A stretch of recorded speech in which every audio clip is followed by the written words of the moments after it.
Oke, kembali di channel. Kali ini bukan in-depth tour ya, karena Wuling Convero S 1500 cc tipe C udah ada video in-depth tournya.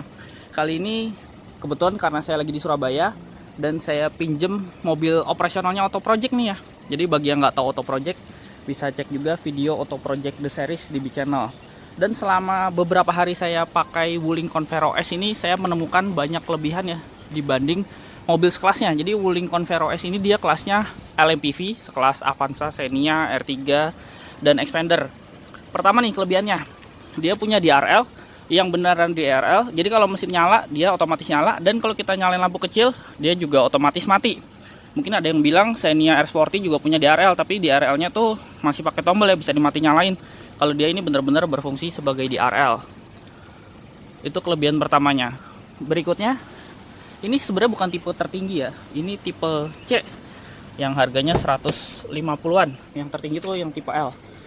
Ini tipe C aja dikasih kulit ya. Ini door trimnya kulit, sampai ke armrest ini kulit.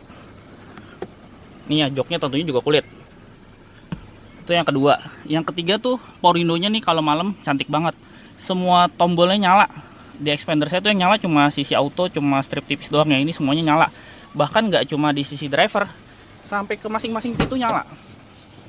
Nah, di sini juga nyala. Itu satu-satunya di kelasnya ya, nyala di tiap pintu. Dan cantiknya juga biasa kalau buka tuas tangki itu ada di bawah ya, mobil sekelas di sini, di bawah sini biasanya.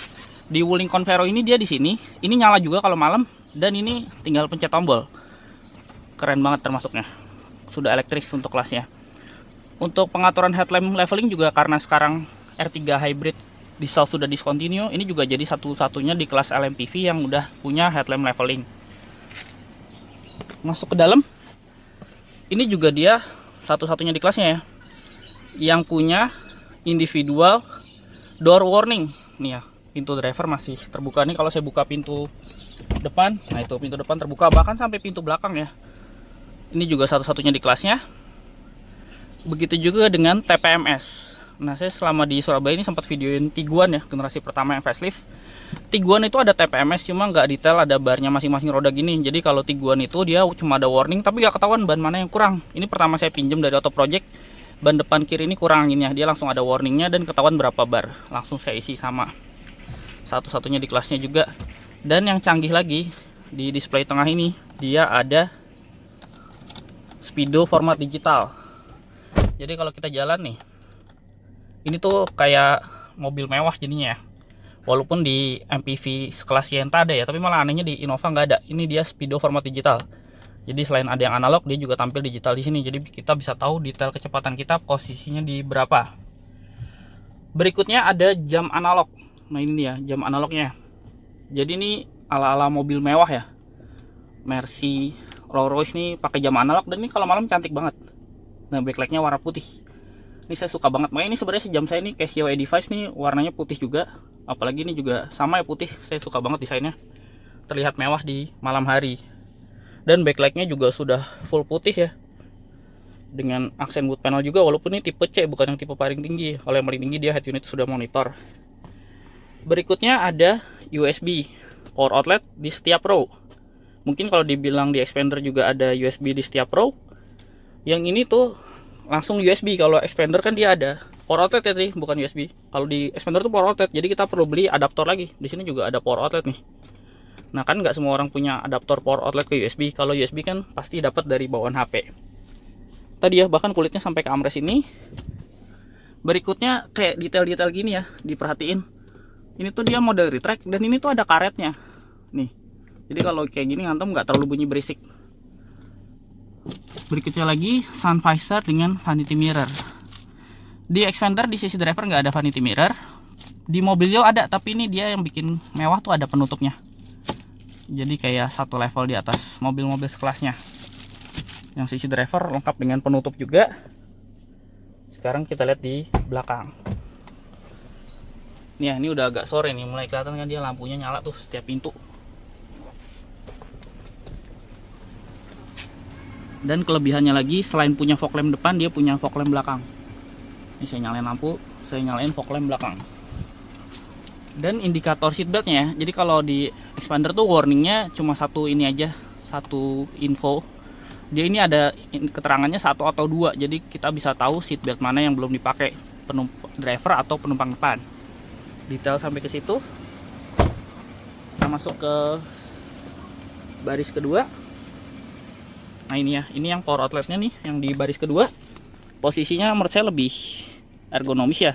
Kalau di Xpander kan di dalam konsol box ini, kalau dia ditempatkan di luar nih, jadi lebih mudah dijangkau. Dan yang cantik ini ya, biasanya mobil-mobil sekelas tuh double blowernya knob atau tuas, dia tuh model pencet. Nah ini, bahkan ini kalau malam ada backlightnya nih, ini karena saya udah nyalain lampu ya, jadi terlihat mewah warna putih. Biasanya mobil sekelas tuh udah knob atau tuas nggak ada backlightnya sama sekali, jadi kalau malam cuma gelap aja. Dan kerennya lagi, untuk mobil sekelasnya dia punya 2 opsi, yang captain seat atau yang bench seat kayak gini biasa. Jadi kalau bagi yang hobi bawa banyak orang pasti milih yang bench seat ini ya, karena di baris kedua bisa muat 3 orang. Cuma kalau yang hobi duduk terpisah masing-masing pasti milih yang captain seat. Itu satu-satunya di kelasnya. Nggak cuma itu aja, sampai baris ketiga pun ada kelebihan.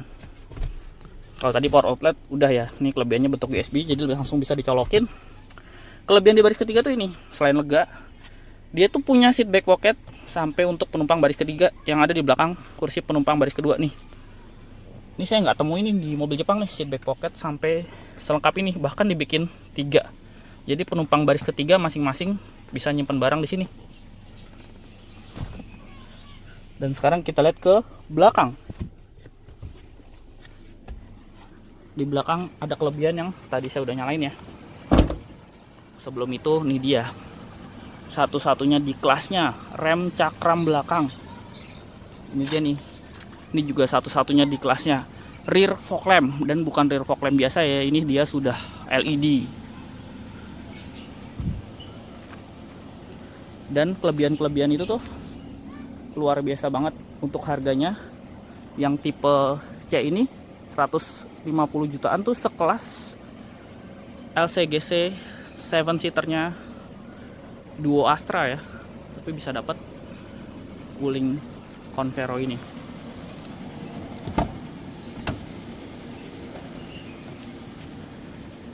Dan detail-detailnya juga kayak gini ya, sampai tipe tengah ini kayak detail-detail chrome semuanya tetap ada nih, sampai ornamen ring chrome di speedo tetap ada, handle-nya tetap full chrome. Sampai ini ya, shift knob-nya juga di sini ada aksen chrome, sampai ujung tuas spark brake juga tetap kayak tipe yang paling tinggi. Jadi tipe tengah pun detailnya sangat diperhatiin banget. Wood panel juga masih ada. Oke, itu tadi kelebihan Wuling Convero yang nggak dipunyain mobil lain sekelasnya. Selain terakhir tadi ya, kelebihannya harganya. Dia mobil kelas LMPV tapi punya harga setara LCGC. Oke, sekian video dari saya. Terima kasih sudah menonton. Hampir kelewat ya, ada satu kelebihannya lagi nih yang nggak dipunya LMPV sekelas.